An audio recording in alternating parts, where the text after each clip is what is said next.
Hello there folks, Wayne from Luna's World. Welcome to X-Plane 11 and welcome to Shoreham Runway 20, as you can see. And the point of this video is that we're going to explore the weather add-on, Ultra Weather XP, and this is version 2.5, which is fairly recent. So we're looking at the clouds mostly. This is not a video about flying, although obviously we will be flying. So in other words, ignore the fact that I'm not doing things by the book, and because the point of this video is just to have a look at the sky and the textures and that stuff, that everything that this program can do. So right off the bat, whoops, wrong view. What do I want? Ride along. We've got some nice kind of cirrusy type textures here, and that's looking really good. Now obviously if we change this, we go to scattered, it's going to add more. It's starting to look really nice. Now this software is incredibly powerful. There's a ton of stuff that you can do from within it, and we're going to try and explore as much of it as we can. Let's just set my view up. Alright, so that's good. Let's taxi on out to the runway and get this thing up in the air. Now this is going to be, I'm going to kind of go through stuff pretty quickly, but we are going to test everything. But this isn't a highly detailed review. It's going to kind of be a more than a first look, but less than a real sort of dedicated in-depth look. But we are going to test all the features. And the first thing I noticed, can you see that cloud right here? If you keep your eye on here, you'll see some texture changes. Now it's stopped. Okay, we can see it over here. A little bit of flickering going on there. Now that is a common issue, there you go, of X-Plane 11, cloud flickering. But that looks absolutely gorgeous. I love the fact that we've got some light here but not here, and again off in the distance there, very realistic indeed.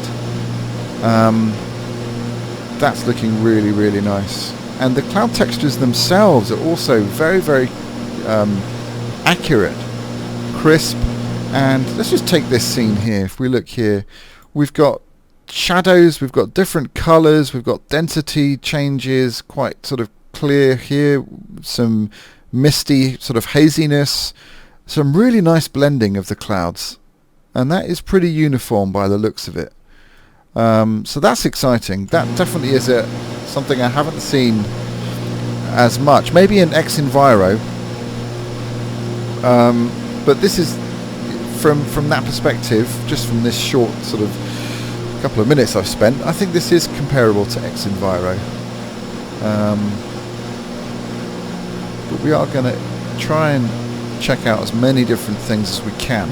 So we're going to get straight into it. So let's have a look at what we have available within here. Now don't forget that this will all correlate to whatever you've got set in the actual X-Plane 11 settings. So scattered basically. So we can change let's just pause this. We can change the sky textures, and I'm not sure. Let's go outside. I think, I might be wrong, but I think in order to see this change, it requires a reset. Because when I click on these numbers, I don't know, maybe it's me, but I can't see any significant difference. You tell me if you can, but I'm pretty sure I can't. Let's look off in the distance there. No, I'm pretty sure there's no difference. So that tells me that it probably requires you to reset the... See, I'm seeing a difference here, or I did, yeah. Okay, so that's our mist settings, obviously 100%, very smoggy. It looks like Bangkok. So that changes in real time. Obviously no mist at all, beautifully clear.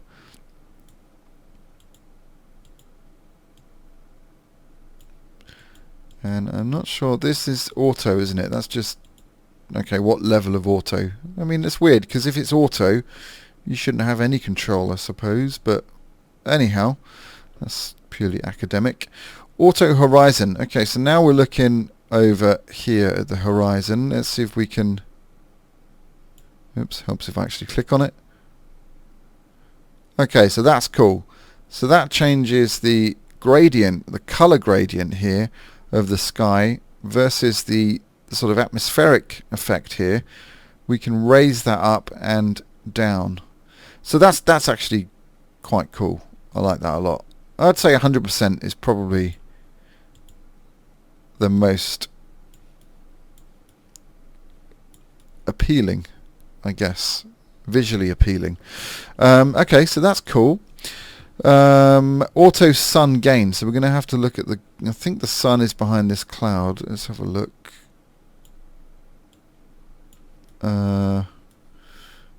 Looks like it is, but maybe I'm wrong. Can't see it anywhere else. Okay, so what we'll do is we'll clear the skies. Oops, not by doing that. We'll just do this. Alright, so there's our sun. And the gain is going to affect... Oh dear. Let's put everything to 0. A black sun. Okay. Sun gain. Okay, so that's kind of like... Got a nice halo effect there. That's looking better. And of course... everything up to 100% is very, very bright and not very realistic, if I'm being completely honest. So somewhere, again, always just a balance. That's looking pretty dramatic. Something like that works. Maybe just take this down a little bit. Something like that. Let's go back to auto. Actually, I quite like that. It's a little bit heavy on the God rays effect there, but if you put some cloud in front of it, a little bit of cloud, yeah, that's looking pretty damn sharp, if I do say so myself. Not that I made this. Yeah, liking that a lot. Okay, so that's a lot of cool stuff there. Random sky, it doesn't look like, again, is this probably going to need a reset in order to do that, unless we close it. No, doesn't look like it. Sky scattering, can't see any difference.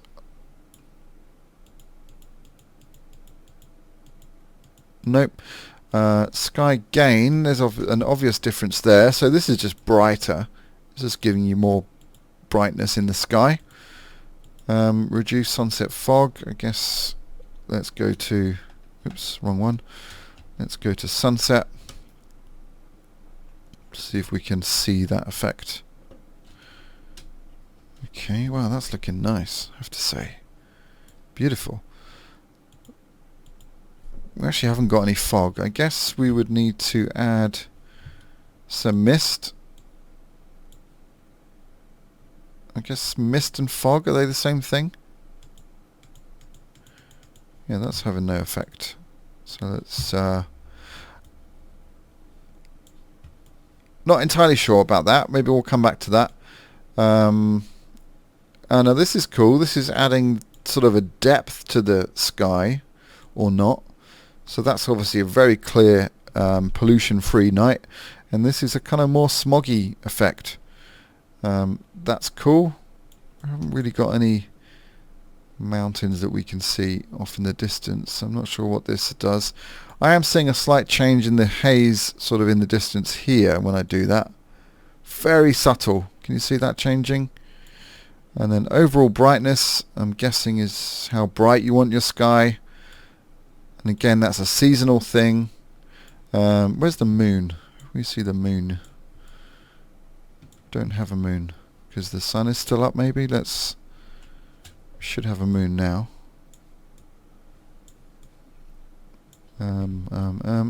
Where's the moon? No moon. No moon at all. Okay.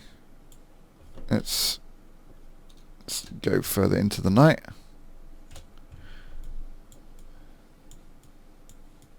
And unless I'm missing it entirely. I clearly am missing it entirely. Okay. Anyway, moon glow. That's having no effect. Overall brightness. Yeah, so again, if you're in a built-up area, if you're in a major city, then obviously you can adjust that to suit that. If you're in the outback of Australia, obviously you want that as dark as possible. You probably want this as dark as possible, just to reduce any kind of light pollution. So that's cool. There's a lot of control there. Cloud settings. Right, now let's go back to daytime so we can observe some of the things here. In fact, let me just... Oops, let's go back to sky settings.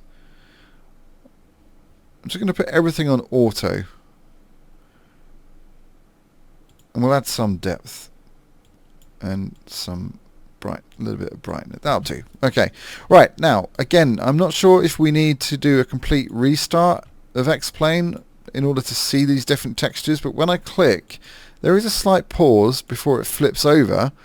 But again, I don't see any change, so that might need a... I'm on the wrong one anyway. Let's try this. Can you see any change there? I can't. Not anything significant anyway. I don't know if this is linked to what kind of... Let's go to scattered. Alright, so that is set 7. Let's go back to set 1 and then let's just do that. I don't know, did that change? Maybe it does. Yeah, I think so. Let's try 12. Let's do that again.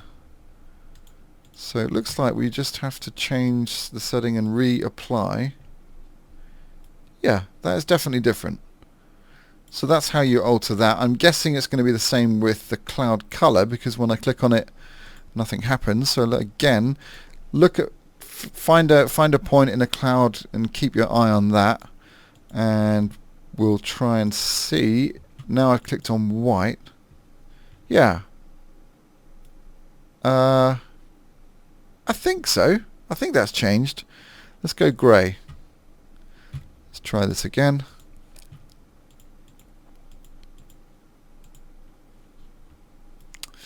I'm not sure. Hard to tell.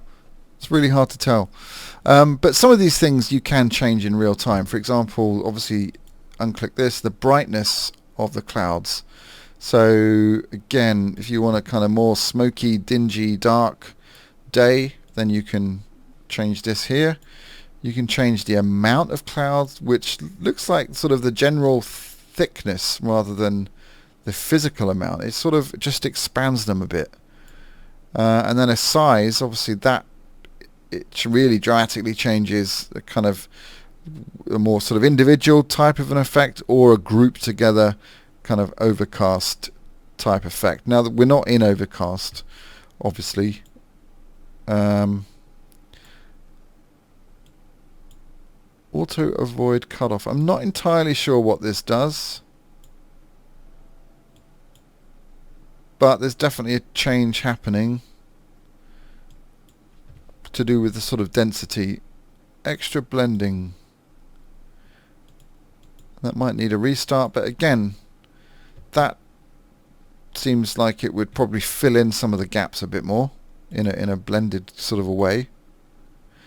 Overcast mode. Okay, let's turn overcast on and let's play around with this. Okay, I'm not seeing a huge, but look how dark it is. Blocks out all the sun. And again, this is daytime, don't forget. So that's pretty cool, because we see a lot of this weather in the UK. Wow, that's pretty dramatic, isn't it? That's not an unfamiliar scene to us English people. Well, I mean, it's unfamiliar for me now, that's for sure. Let's go more to daytime. You can see now that is probably about midday, and that is dark and dingy and nasty. That's like a January day there, even if we brighten it up. Very cool. Puffiness of clouds. Normal, flat. So this is the depth of the cloud, isn't it? If you see there, the clouds are reaching down a bit more. Here it's sort of a bit less, and now it's kind of just flat. So I would say definitely puffy or normal is a good thing to do there. I wonder if this has to do with the flickering that we saw earlier. I'm not entirely sure, but I guess if you get flickering, you can try these two settings: reduce flickering cloud A, reduce flickering cloud B. So that's cool. Alright, I'm not entirely convinced. Let's go to white cloud again, and we'll just skip back and go back here. See, that didn't change. I'm pretty sure that didn't change. That looks blue to me.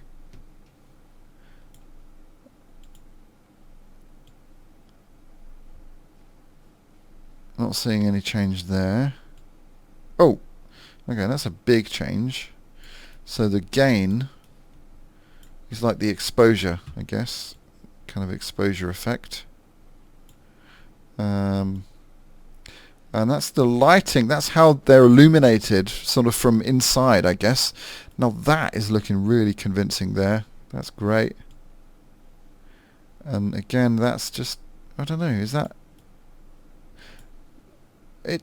I'm not sure how to describe that. It's darkening certain areas, certain regions of the cloud, and brightening others. But yeah, that's cool. I mean, a hell of a lot of stuff you can change. Cloud shadow. Now this is going to be related to the ground. Again, because it's overcast, we're probably not going to see much of a difference. So let's go to scattered, or broken, that'll do.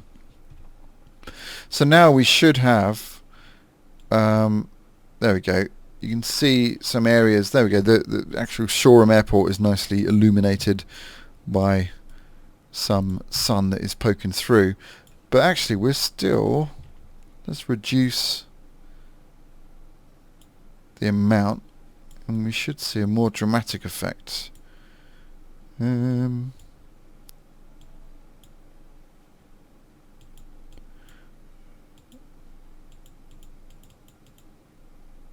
We turn that off. We're gonna, so yeah, so there you go. There's a clear difference there. How much cloud shadow we get. Okay, that did something.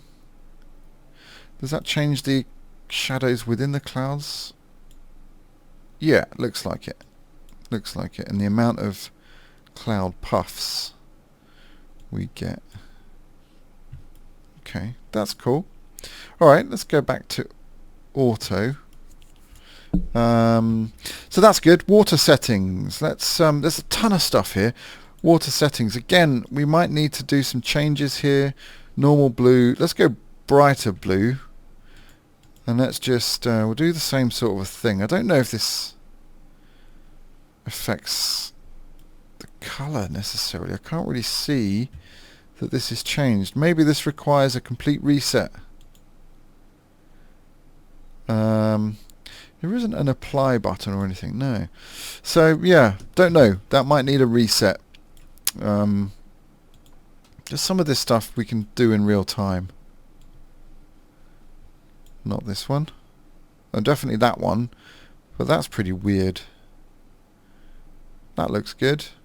Any higher than that, it just starts to look wrong. And the same there. So that's kind of a rough day, isn't it? I wouldn't want to go much more. That looks too patterny, so I wouldn't go with that. And then this should change the amplitude. Just looks like it's moving the texture on top up and down. So yeah, but that's good. There's a good amount of control there. Water reflections. Okay, so that does make a difference. I think it looks better with them on. And we can play around. This affects only the reflection, not the actual waves by the look of it. So that's cool. There's quite a good amount of programmability in there, if that's a word. Okay, Right, now lights. Now we need to go full on nighttime to play around with this. Here we go. Now, first impressions, that to me is way too much sort of bloom. So that doesn't look realistic. It kind of looks like very kind of overdone Orbex, which again is probably what it is because we're using the Orbex scenery. So for me, I would bring that down about there. And then we have a bit more granular control over near and far. So as you can see, 100% is much brighter here than it is in the foreground. And we can increase that. So for me, I would say when you look at lights sort of in the distance, they tend to bunch together more than individual lights when you're closer to them. So that would suggest the sort of collaborative power of lights would naturally look a bit more bloomier, if that's a word, than they would in the foreground. So I would say your far light power should be probably higher than the near lights. Just as a general guide, I don't know. It's all down to personal preference, isn't it? And then this affects the sort of way off in the distance, in almost the horizon there, how much light spill you want to come from the... Why can't I move that?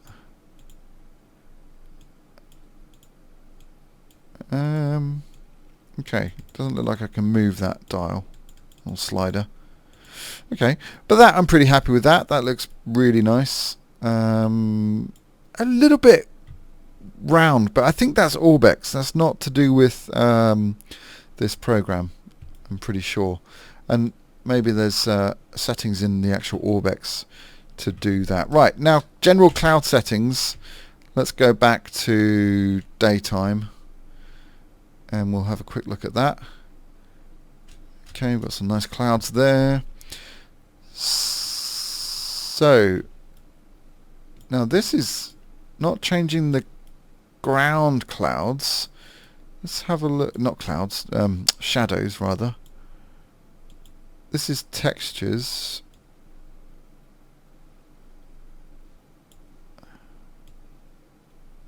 Okay, no, it does affect the ground clouds. It's just another extra control, level of control, I guess, and how far you want them to be depicted. One thing I've noticed is that no matter what you do within this, whether you put everything up to max or not, it doesn't have a huge impact on frame rate. Now that might be my system. You might have slightly different experience of that, but for me the frames are fairly consistent overall and the performance is smooth. So, and that's quite a big thing because it's a great balance between excellent visuals and good performance. In fact, excellent performance compared to XEnviro and the other one, SkyMax. They're real frame rate hoggers. XEnviro less so. But this seems to be hardly affecting my frames at all. In fact, we can test this a bit more extensively by going to default 44, 45.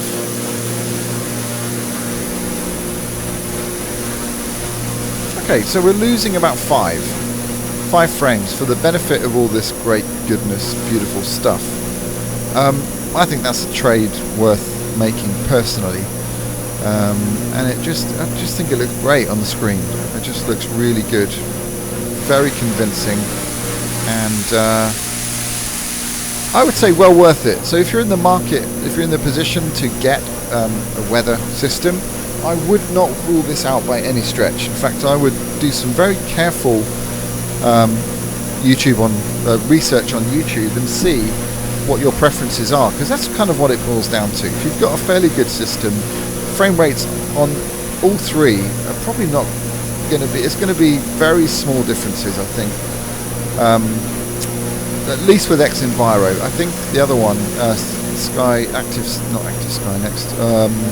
SkyMax Pro is going to have a bit more of a frame rate hit from my last tests. Now I'm getting a bit of a, can you see that in the ground, the shadow there? So that's not ideal, but that might be a limitation of X-Plane.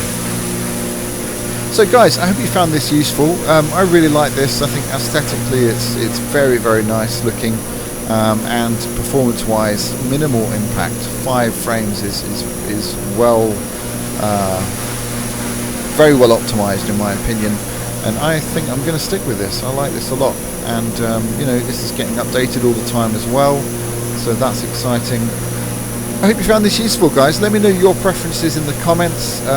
If I've missed anything out about this program, let me know. If you've got better results with certain things, or you know, let me know as well. I'd really love to know what you think. But for now, I hope you've enjoyed, and I'll see you all very soon, guys. Thanks for tuning in. Take care and happy landings.